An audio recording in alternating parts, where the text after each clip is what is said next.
जय दोस्तों, नमस्कार। आज की हिस्ट्री की क्लास में आपका स्वागत है। तो कैसे हैं आप लोग और कैसी चल रही है आपकी तैयारी? उम्मीद करता हूं आपकी तैयारी बहुत अच्छी चल रही होगी। आज हम स्टार्ट करेंगे हिस्ट्री के अंदर लोधी वंश। ठीक है, लोधी वंश पढ़ेंगे जिसका कार्यकाल है 1451 से लेकर 1526 तक। लोधी वंश का शासनकाल क्या है? 1451 से लेकर 1526। हमने कल पढ़ा था कि लोधी वंश के अंदर जो बहलोल लोधी है, लोधी वंश का संस्थापक कौन है? बहलोल लोधी। जो बहलोल लोधी, कौन? बहलोल लोधी। ये मतलब किसके शासनकाल में कमांडर था? तो वो था सैयद वंश की। सैयद वंश का कमांडर था बहलोल लोधी। ठीक है, इसने अपनी लोधी वंश की नींव रखता है। ठीक है, तो चलो स्टार्ट करते हैं। लोधी वंश का संस्थापक लिखो, संस्थापक। लोधी वंश का संस्थापक, संस्थापक कौन है? बहलोल लोधी।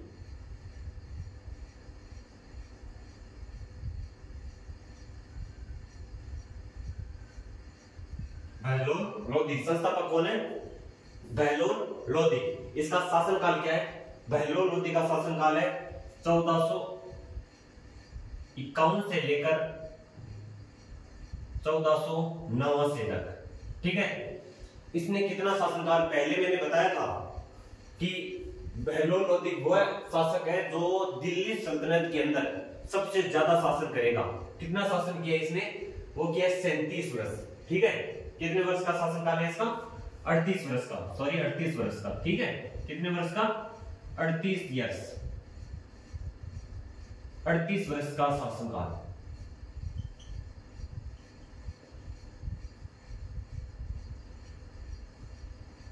कितने वर्ष का? 38 वर्ष का शासनकाल। ठीक है, तो लिख लो सबसे लंबा शासनकाल।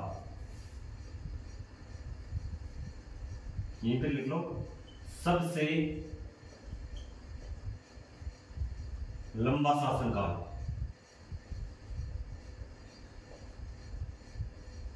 सबसे लंबा शासनकाल किसका है? वो है बहलोल लोधी का। ठीक है, सबसे लंबा शासक।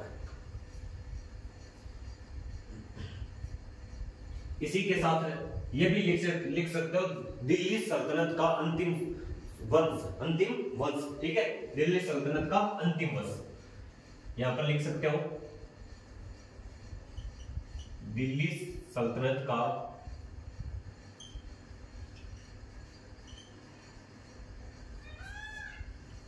अंतिम वंश, क्योंकि उसके बाद में क्या आ जाता है? मुगल वंश आ जाता है। अंतिम वंश, ठीक, अंतिम वंश, दिल्ली सल्तनत का अंतिम वंश। सबको पता है कि उसके बाद में कौन आ जाएगा? इब्राहिम लोधी और बाबर के बीच में जो युद्ध होगा पानीपत का, उसके अंदर इसकी क्या हो जाती है? इब्राहिम लोधी की मौत हो जाती है। उसके बाद में बाबर गद्दी पर बैठ जाता है और मुगल वंश की नींव रखता है। वो हम आगे पढ़ेंगे। ठीक है, मुगल वंश आगे पढ़ेंगे। ये हो गया हमारा संस्थापक बहलोल लोधी। 1451 से लेकर 1489, 38 वर्ष का इसका शासनकाल है। सबसे लंबा शासनकाल इसी का, दिल्ली सल्तनत का अंतिम वंश। ठीक है, अब इसकी पढ़ो बहलोल लोधी की उपाधि। बहलोल लोधी की उपाधि क्या क्या है? ठीक है, बहलोल लोधी की उपाधि। तो इसकी उपाधि का नाम क्या है? तो उपाधि का नाम है इसकी बहलोल शाह गाजी। उपाधि क्या है इसकी? बहलोल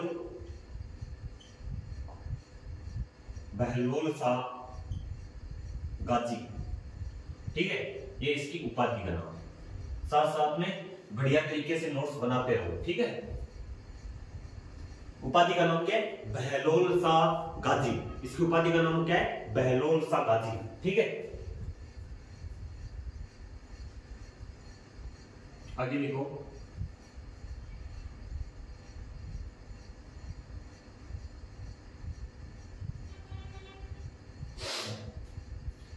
इसने क्या किया था? इसने जो जौनपुर है, इसने क्या किया? जौनपुर को जीता था। इसने क्या किया था? जौनपुर को जीता था।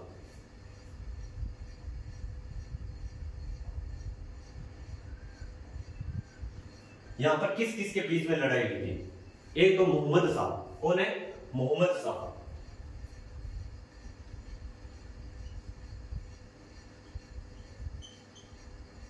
कौन था ये मोहम्मद शाह? वो था जो हमने पढ़ा था सैयद वंश का शासक। कौन था? मोहम्मद शाह। ठीक है,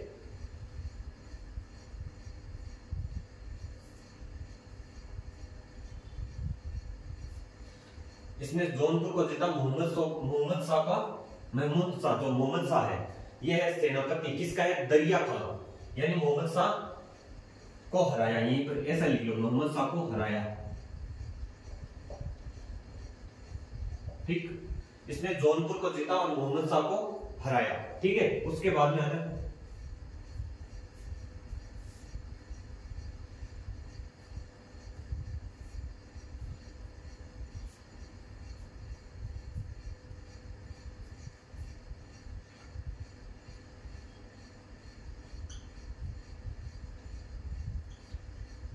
ये चाहता था कि इसका बेटा के नाम क्या? बारबक शाह। ठीक है, बेटा बारबक शाह गद्दी पर बैठे।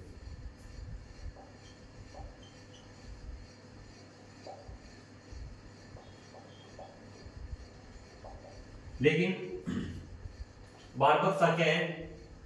ये गद्दी पर नहीं बैठता है। क्यों नहीं बैठता है? कि इसको खुद को पता है कि इसको पहली बात तो इसको गद्दी से कोई लेन देन ही नहीं था। ठीक है, बारबक शाह को क्या था? गद्दी से कोई भी लेन देन नहीं था। और ये क्या चला जाता है? ये जौनपुर, यानी जौनपुर, ये सिर्फ जौनपुर की प्रसाद जो जौनपुर है उसका क्या बन जाता है? वो तो सिर्फ गवर्नर बन जाता है और उसको कोई मतलब नहीं है कि मैं गद्दी पर बैठूं। ठीक है, लेकिन ये कौन चाहता था कि बहलोल लोधी है, ये खुद चाहता था कि उसका बेटा क्या है? उसका बारबक शाह वो गद्दी पर बैठे। ठीक है,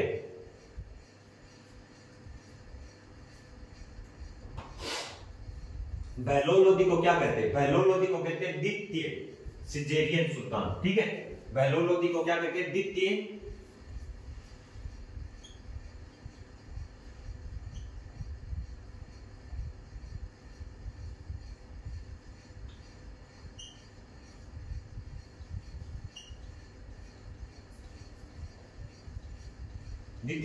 सिजेरियन।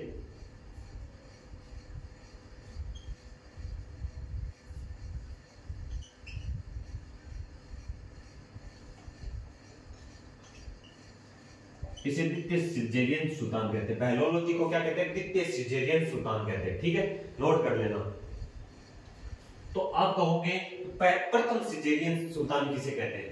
तो वो कहते हैं बिंदुसार को, जो हमें प्राचीन काल के अंदर पढ़ेंगे। प्राचीन काल जब हम स्टार्ट करेंगे ना, जो अशोक है, यानी अशोक के पिता का नाम क्या है? बिंदुसार।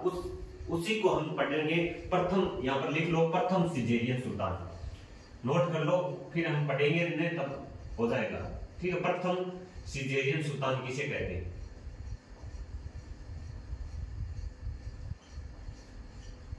तो प्रथम सिजेरियन सुल्तान कौन था? तो वो था बिंदुसार। ठीक है, कौन था? बिंदुसार। प्रथम सिजेरियन सुल्तान कौन था? वो था बिंदुसार। ठीक है ना, प्रथम सिजेरियन सुल्तान।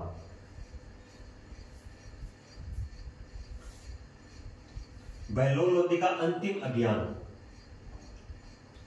बहलोल लोधी का इसका अंतिम अभियान कौन सा था? अंतिम अभियान, बहलोल लोधी का अंतिम अभियान। तो बहलोल लोधी का अंतिम अभियान कौन सा था? वो था जो ग्वालियर है, ग्वालियर के विरुद्ध। किसके विरुद्ध? ग्वालियर के विरुद्ध। ग्वालियर के विरुद्ध इसका अंतिम जो अभियान था वो था ग्वालियर के विरुद्ध। ग्वालियर के विरुद्ध। ओके, क्या इसका अंतिम अभियान था? ग्वालियर के विरुद्ध। तो ये ग्वालियर का जब अभियान किया था वो कब किया था? 1489 के अंदर। कब किया था? 1489 में। ठीक है, 1489 में। यहां पर कौन था? राजा मान सिंह। राजा मान सिंह, ये वो नहीं है कहीं आप जो टोटल मतलब जीवाला समझोगे मान सिंह, वो नहीं है, अलग है। ठीक है, राजा मान सिंह, क्योंकि वो तो कब आएंगे? वो तो अकबर के समय आएंगे, राजा मान सिंह। ठीक है, ये वो नहीं है। ठीक है, इसका अंतिम अभियान ग्वालियर के विरुद्ध नवासी, ये यहाँ पर कौन थे? राजा मानसिंह। ठीक है, यहाँ से क्या होते हैं? राजा मानसिंह से क्या कर लिया जाता है? यहाँ से हो जाती है संधि। यहाँ पर क्या होती है? संधि होती है। क्या होती है? संधि। ठीक है, यहाँ पर संधि होती है पिसा की, यानी जो टक्का है, सोना है, उस सोने की संधि होती है। सोना यानी अलग अलग सोना दिया जाएगा। ठीक है, राजा मानसिंह इसको क्या देता है? इस बहलोल लोधी को क्या देता है? यहाँ से सोना दे देता है। ठीक है, 80 लाख टंका, लगभग कितना दिया था? 80 लाख टंका दिया था, क्योंकि यहाँ पर पहले टंका चलता था। 80 लाख टंका, 80 लाख टंके की क्या होगी? इनके बीच में संधि हो जाती है। ठीक है, 80 लाख टंके की। इसका अंतिम शासक था, अंतिम अभियंता ग्वालियर के विरुद्ध 1489 राजा मानसिंह। तो राजा मानसिंह इसको 80 लाख टंका दे देता है। ठीक है, इसके साथ में इसका यह अभियान खत्म होता है। ठीक है, अब लिखो बहलोल लोधी की मृत्यु। मृत्यु कब होती है? यह होती है 1489 के अंदर। ठीक है, 1489 में इसकी क्या हो जाती है? मृत्यु। कब होती है? ग्वालियर से आते समय, वापिस आते समय, ग्वालियर अभियान से वापस आते समय,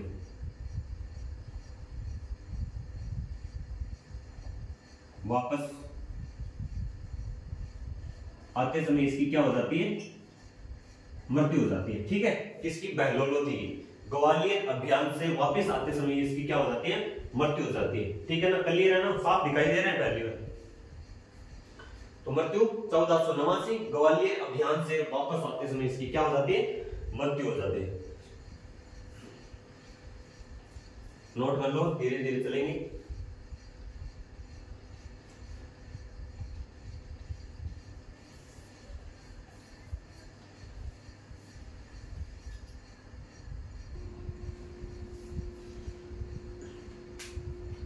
बहलोल लोधी के बारे में 2 लाइनें और हैं, वो और लिख लो। इसका 2 बार राज्याभिषेक हुआ था। इसका 2 बार राज्याभिषेक हुआ था। ठीक है,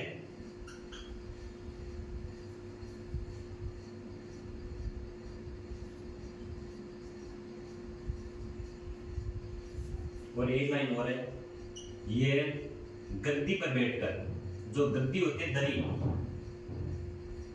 ये दरी पर बैठकर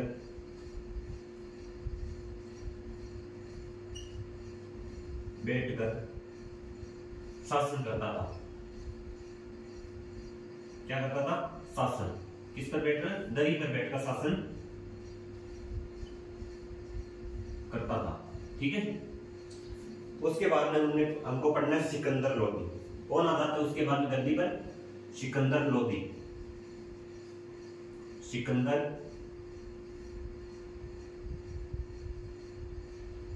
लोधी। इसका शासनकाल है 1489 से लेकर 1517 तक। ठीक है, सिकंदर लोधी। उसके बाद में कौन आ जाएगा? इब्राहिम लोधी आ जाएगा। ठीक है, सिकंदर लोधी, इसके बारे में लिखो। इसने 1504 में आगरा बसाया। आगरा बसाया। कब बसाया था? 1504 में। 1504 में इसने क्या बसाया? आगरा बसाया। ठीक है, उसके बाद में लिखो। और इसने आगरा तो बसाया 1504 में, और 1506 में यानी 2 साल बाद आगरा को राजधानी बनाई। आगरा को राजधानी बनाई। ठीक है,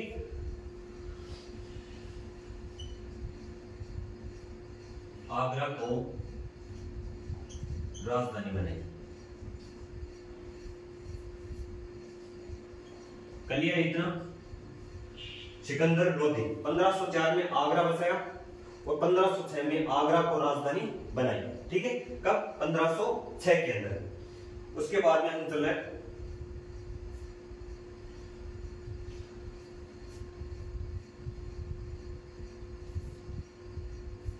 आगे।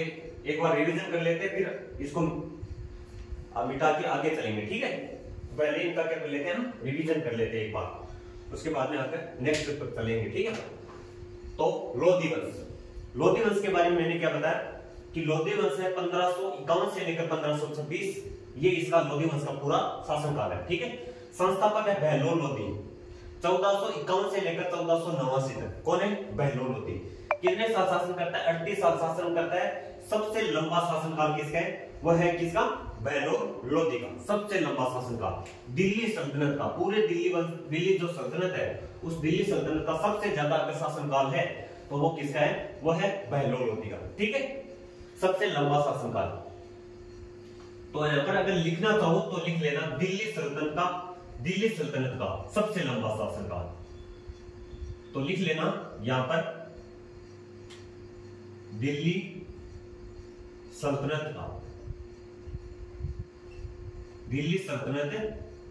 का सबसे लंबा शासनकाल किसका है? वो है बहलोल लोधी का, ठीक है।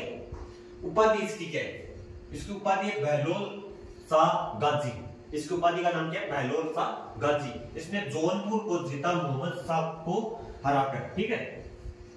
यह चाहता था कि उसका बेटा बारबक शाह गद्दी पर बैठे। बहलोल लोधी को द्वितीय सिजेरियन सुल्तान कहा जाता है, लेकिन प्रथम सिजेरियन सुल्तान किसे कहते हैं? वो है बिंदुसार, ठीक है। कौन है? बिंदुसार। इसका अंतिम अभियान कौन सा था? वो था ग्वालियर के विरुद्ध, ठीक है। 1489 राजा मानसिंह को यहाँ पर क्या कर लेता है? मानसिंह के साथ संधि कर लेता है 80 लाख टंका के साथ। लेकिन ग्वालियर से आते समय 1489 के अंदर इसकी क्या हो जाती है? मृत्यु हो जाती है, ठीक है। 1489 इसका 2 बार राज्याभिषेक हुआ था, वो गद्दी पर बैठकर ये शासन करता था, ठीक है। क्लियर है? सिकंदर लोधी, कौन आ बात है? सिकंदर लोधी 1489 लेकर 1517 तक। 1504 में आगरा को बसाया और 1506 में आगरा को राजधानी बनाई। क्लियर? कोई इतना नहीं है। दिल्ली सल्तनत का ये क्या है? लोधी वंश अंतिम वंश है। लेकिन हमने पढ़ा था बहलोल लोधी के बाद, बड़ा इंपॉर्टेंट है बहलोल लोधी, बड़ा इंपॉर्टेंट, ठीक है। परीक्षा की दृष्टि से बहलोल लोधी, इब्राहिम लोधी, सिकंदर लोधी, लोधी वंश बड़ा इंपॉर्टेंट है पूरा, ठीक है। उसके बाद में हम इसको क्या कर देते हैं? आगे नेक्स्ट पर चलते हैं, इनको हम क्या कर देते हैं? मिटा देते हैं, ठीक है। सबने बढ़िया तरीके से नोट्स पर नोट कर लिया है ना सब कुछ। उसके बाद में हम चलेंगे, कंटेंट पीछे भी नहीं रहेगा, एक भी कंटेंट पीछे नहीं रहेगा, ठीक है।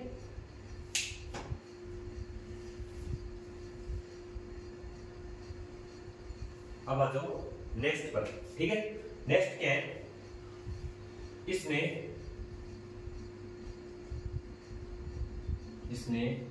जो मुहर्रम होती है, मुद्रा मुहर्रम पर ताज निकालना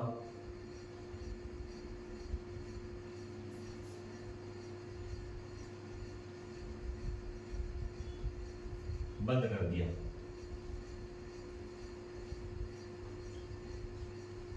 क्या कर दिया? इसने मुहर्रम पर ताज निकालना क्या कर दिया? बंद कर दिया।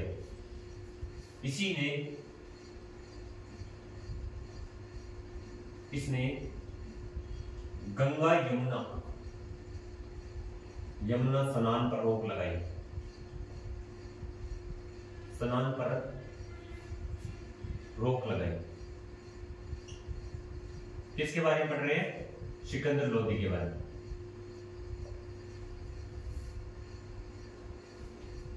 ठीक है। उसके बाद में इसने क्या किया था? एक गज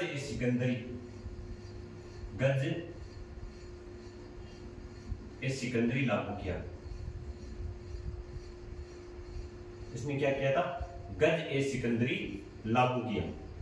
किसने लागू किया? सिकंदर लोधी ने गज ए सिकंदरी लागू किया। ठीक है। ये कौन है? ये है बहलोल लोधी का तीसरा बेटा। कौन है? थोड़ा लिख लो। लिखना तो थोड़ा पहले चाहिए था, लेकिन यहीं पर लिख लो। ये बहलोल लोधी का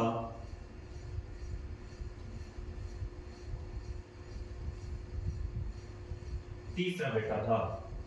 तीसरा बेटा था, बेटा है। ठीक है, तीसरा बेटा है। ये कौन है? यह बहलोल लोधी का तीसरा बेटा, ठीक है।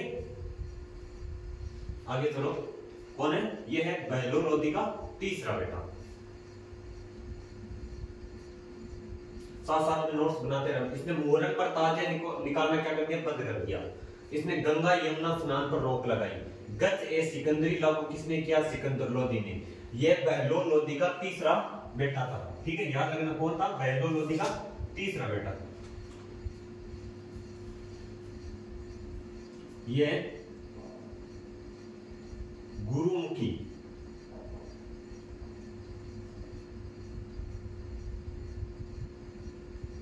शीर्षक से क्या करता है? ये गुरुमुखी शीर्षक से कविता लिखता है। शीर्षक से कविता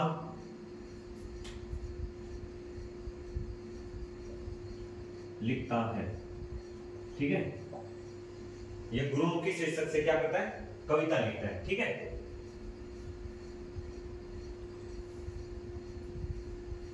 आगे लिखो। इसी के समय में एक क्या हुई थी? एक भारतीय जो संगीत का पहला, जो इसी के समय क्या हुआ था? भारतीय संगीत का, लिख लो,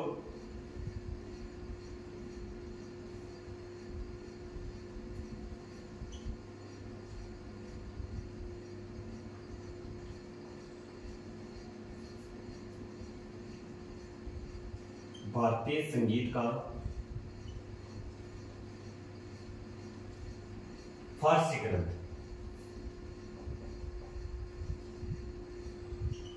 कौन सा था वो? लिखा गया तो इसी के समय भारतीय संगीत का फारसी ग्रंथ कौन सा था? लज़्ज़त ए सिकंदरी। कौन सा था? लज़्ज़त ए सिकंदरी लिखा गया। लज़्ज़त ए सिकंदरी लिखा गया।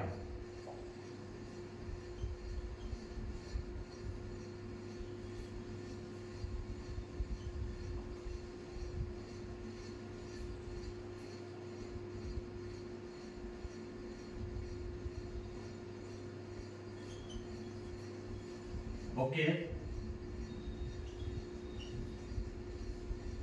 इसी के समय भारतीय संगीत का फारसी ग्रंथ लज़्ज़त ए सिकंदरी लिखा गया, ठीक है। और इस लज़्ज़त ए सिकंदरी के गुरु का नाम क्या है? गुरु का नाम क्या है लज़्ज़त ए सिकंदरी के? तो उसके गुरु का नाम है, सॉरी, गुरु का नाम क्या? लेखक का नाम, लेखक कौन है? लेखक का नाम है नाजिम अहमद। क्या है? नाजिम अहमद।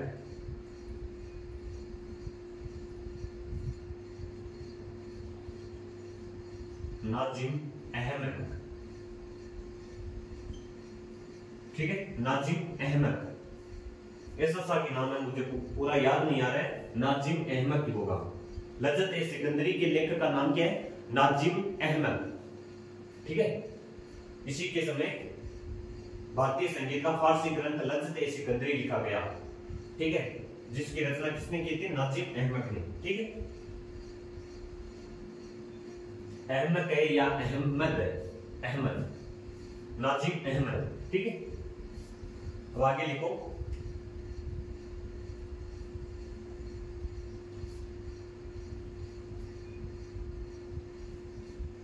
इसी के समय एक पुस्तक और लिखी थी, मियां भूया।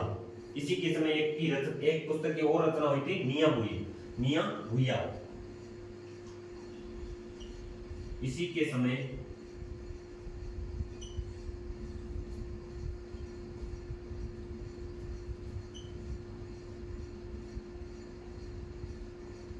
मियां भूया की रचना हुई,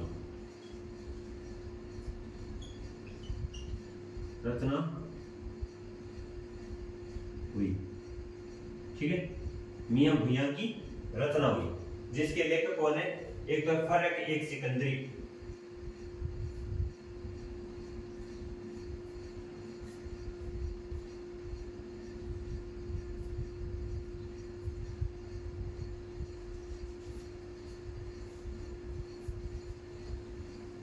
इसी के समय मियां भूया ने रचना की। रचना की, क्योंकि मियां भैया ने कौन कौन किसकी रचना की थी? एक तो की थी तिब्बत ए सिकंदरी, है ना, तिब्बत ए सिकंदरी की रचना किसने की थी? मियां भैया ने। तिब्बत ए सिकंदरी,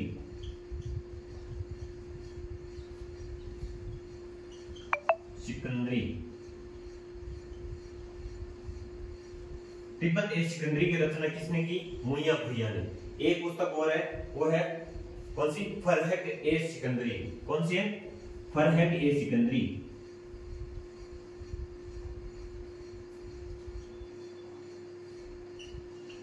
ए सिकंदरी,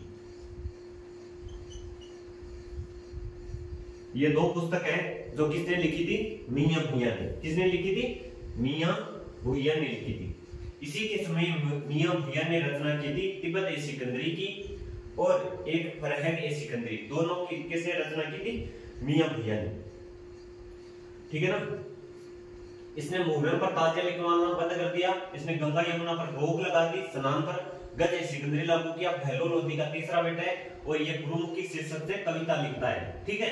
और इसी के समय भारतीय संगीत का फारसी ग्रंथ लज़्ज़त ए सिकंदरी लिखा गया, जिसका लेखक कौन है? नाजिम अहमद। अहमद या अहमद दोनों में से एक है, या तो यहां पर क आएगा या द आएगा। नाजिम अहमद। ठीक है। इसी के समय मियां भैया ने रचना की तिब्बत ए सिकंदरी की और फरहत ए सिकंदरी की। ठीक है ना। इतना क्लियर है? आगे चले।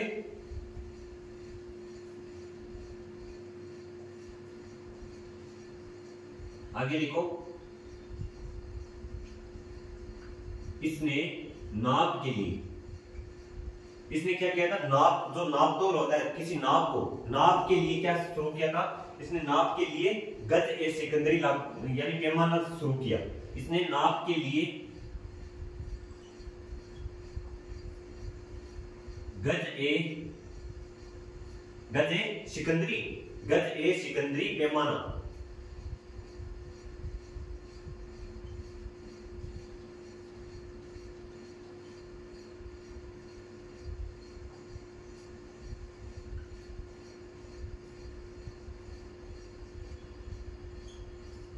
शुरू किया।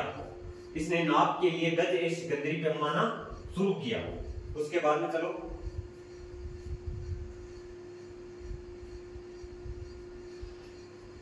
ऐसा कौन सा शासक है जो दाढ़ी नहीं रखता था? ऐसा कौन सा शासक है जो दाढ़ी नहीं रखता था? तो लिख लो सिकंदर लोदी। सिकंदर लोदी प्रश्न पूछा गया है ये। कौन सा शासक दाढ़ी नहीं रखता था? सिकंदर लोदी दाढ़ी नहीं रखता था। दाढ़ी नहीं रखता था। ठीक है। कौन सा शासक था जो दाढ़ी नहीं रखता था? कौन सा था? सिकंदर लोदी। ठीक है। दाढ़ी नहीं रखता था। इसकी मृत्यु कैसे हुई थी? इसकी मृत्यु गले की बीमारी के कारण। इसकी मृत्यु गले की बीमारी के कारण, गले की बीमारी की वजह से, बीमारी के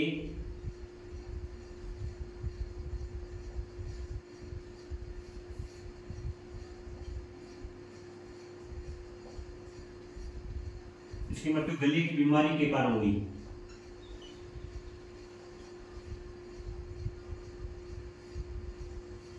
इसकी मृत्यु गले की बीमारी के कारण हुई। ठीक है। इसका मकबरा कहां पर है? इसका मकबरा है दिल्ली के अंदर। इसका मकबरा कहां पर है?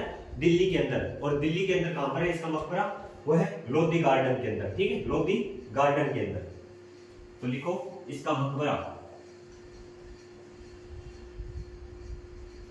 मकबरा कहां पर है? दिल्ली। और दिल्ली पर कहां पर? Lodhi garden. Lodhi garden. Lodhi garden. ठीक है। लोधी गार्डन के अंदर। तो इसके लिखो सिकंदर लोधी के समकालीन जो लेखक हुए, समकालीन व्यक्ति, महान व्यक्ति। ठीक है।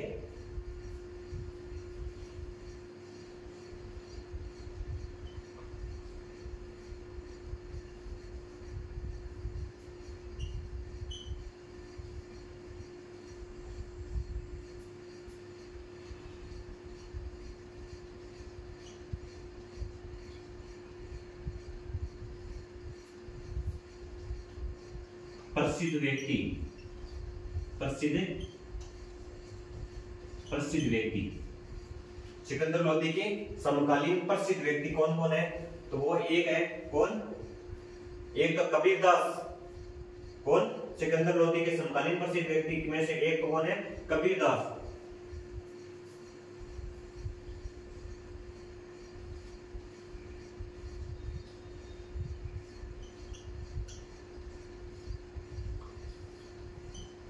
दो नंबर राणा सांगा। राणा सांगा कौन है? वो इसी के समय थे। कबीरदास, राणा सांगा और कौन कौन से थे? और एक गुरु नानक। कौन? गुरु नानक। जो गुरु नानक हमारे वो इसी के समय थे। गुरु नानक, गुरु नानक ये कौन है? किसके समकालीन है? सिकंदर लोदी के समकालीन प्रसिद्ध व्यक्ति है कबीरदास, राणा सांगा और गुरु नानक। ठीक है, याद रखना। ये हमारे किसके बारे में पढ़ लिया हमने? सिकंदर लोदी के बारे में पढ़ लिया सारा सिकंदर लोदी के बारे में हमने सब कुछ पढ़ लिया। उसके बाद में हम आगे शुरू करेंगे इब्राहिम लोदी। ठीक है, तो इसका पहले बार रिवीजन कर लेते हैं। ठीक है, बढ़िया तरीके से। तो सिकंदर लोदी ने मुहर्रम पर ताजे निकालना क्या कर दिया? इसने बंद कर दिया। किसने? सिकंदर लोदी। मुहर्रम पर ताजे लिखवाना बंद कर दिया। गंगा और यमुना पर स्नान करने पर क्या लगा दी? इसने रोक लगा दी। क्या लगा दी? रोक लगा दी। गज ए सिकंदरी लागू किसने किया? वो सिकंदर लोदी ने। यह बहलोल लोदी का तीसरा बेटा था। ठीक है, बहलोल लोदी का तीसरा बेटा था। ठीक है, यह गुरुमुखी शीर्षक से क्या करता था? कविता लिखता था। किससे? गुरुमुखी शीर्षक से। ठीक है, और इसी के समय भारतीय संगीत का जो फारसी ग्रंथ है लज़्त ए सिकंदरी ये लिखा गया है। किसके द्वारा? लेखक कौन है? नाजिम अहमद। ठीक है, इसी के समय मियां भुइयां ने रचना की थी। मियां भुइयां की एक रचना है तिब्बत ए सिकंदरी और दूसरी है फरहंग ए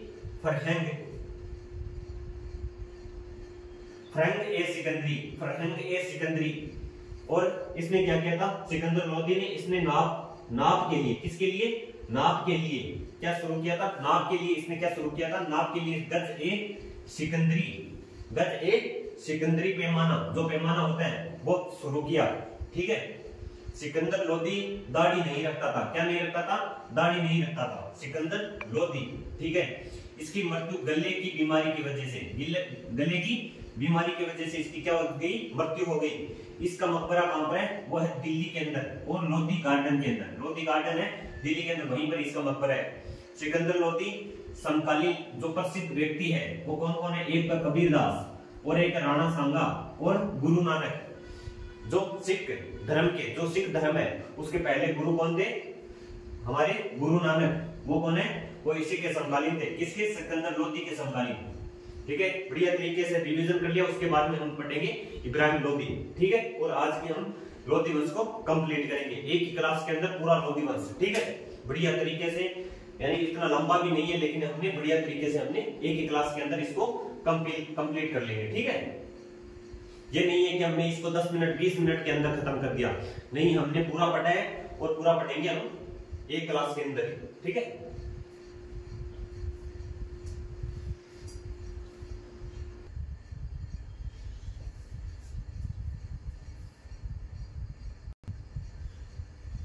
अब पढ़ेंगे हम इब्राहिम लोदी। कौन सा शासक? 3 नंबर शासक है इब्राहिम लोदी।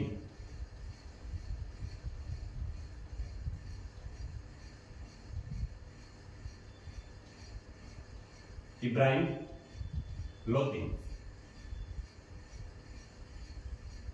इसका शासनकाल है 1517 से लेकर 1526 तक। ठीक है, इब्राहिम लोदी वंश का अंतिम शासक। लोदी वंश का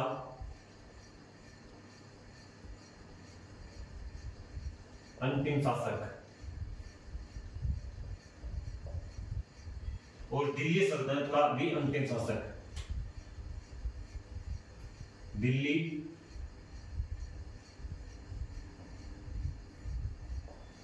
दिल्ली सल्तनत का अंतिम शासक।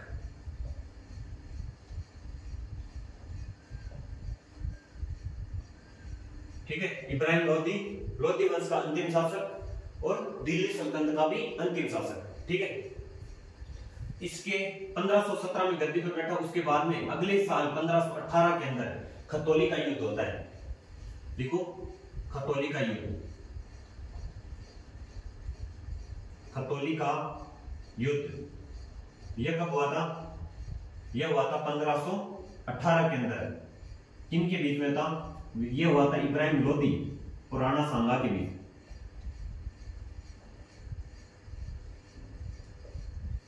लोदी व राणा सांगा के बीच, राणा सांगा के बीच। ठीक है, राणा सांगा के बीच।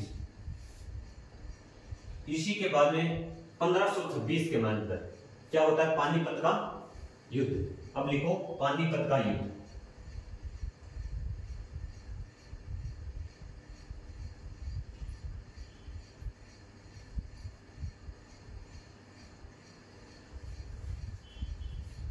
पानीपत का युद्ध कब हुआ था? 21 अप्रैल 1526। 1526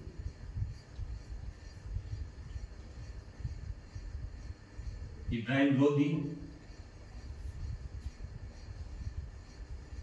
व बाबर के बीच, बाबर के बीच। ठीक, इस युद्ध में विजय कौन हुआ था? विजय हुआ बाबर। विजय कौन हुआ? बाबर। ठीक, विजय कौन हुआ था? बाबर।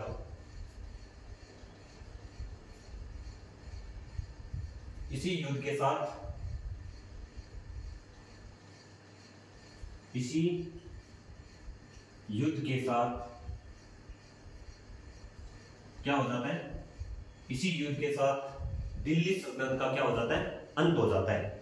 इसी युद्ध के साथ क्या हो जाता है? दिल्ली सल्तनत का अंत। दिल्ली सल्तनत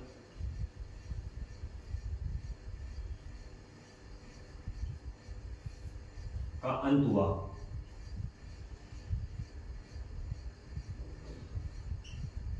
अंत हुआ और क्या हुआ? इसी युद्ध के साथ दिल्ली सल्तनत का अंत हुआ और कौन बैठ जाता है गद्दी पर? कौन बैठ जाता है? वो बैठ जाता है बाबर। ठीक है, और भारत में और अंत हुआ और भारत में मुगल वंश की, मुगल वंश की स्थापना हुई।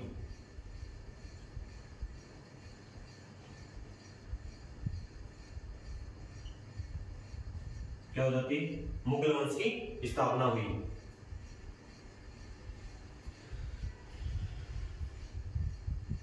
अभी इस ऐसा शासक है कौन? इब्राहिम लोदी, जो युद्ध भूमि में मारा गया था।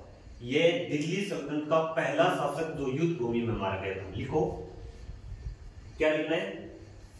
युद्ध भूमि में मारा जाने वाला पहला शासक इब्राहिम लोदी। लिखो, युद्ध भूमि में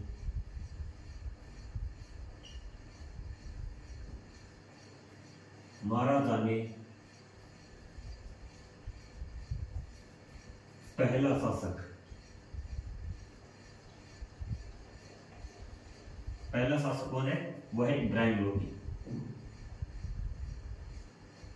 इब्राहिम लोदी युद्ध भूमि के अंदर ये क्या मर गया? लड़ते लड़ते क्या हो जाती है? इसकी मृत्यु हो जाती है। ठीक है, और उसके बाद में क्या हो जाता है? मुगल वंश की नींव। बाद में क्या होते हैं? उसके बाद में क्या होते हैं? मुगल वंश की नींव होती है। अब इसका हम कर लेते हैं रिवीजन। इब्राहिम लोदी 1517 से लेकर 1526। शासनकाल लोदी वंश का अंतिम शासक, दिल्ली सल्तनत का भी अंतिम शासक। खतौली का युद्ध कब हुआ था? 1518 इब्राहिम लोदी और राणा सांगा के बीच। और पानीपत का युद्ध हुआ था 21 अप्रैल 1526। ठीक है, इब्राहिम लोदी और बाबर के बीच। और विजय कौन होता है? बाबर। इसी युद्ध के साथ दिल्ली सल्तनत का क्या हो जाता है? अंत हो जाता है और भारत में मुगल वंश की स्थापना हुई। युद्ध भूमि में मारा जाने वाला पहला शासक कौन सा है? इब्राहिम लोदी। तो कैसी लगी आपको क्लास? उम्मीद करता हूं आपको क्लास बहुत अच्छी लगी होगी। तो मेरा कहना इतना ही है, रोज की तरह कि बढ़िया से नोट्स बनाओ और बार बार इस चीज को रिवीजन करो। ठीक है, रिवीजन से बेहतर और कुछ नहीं है। और पढ़ते रहिए और आगे बढ़ते रहिए। मिलते हैं फिर नेक्स्ट क्लास में, तब तक के लिए जय हिंद, जय भारत।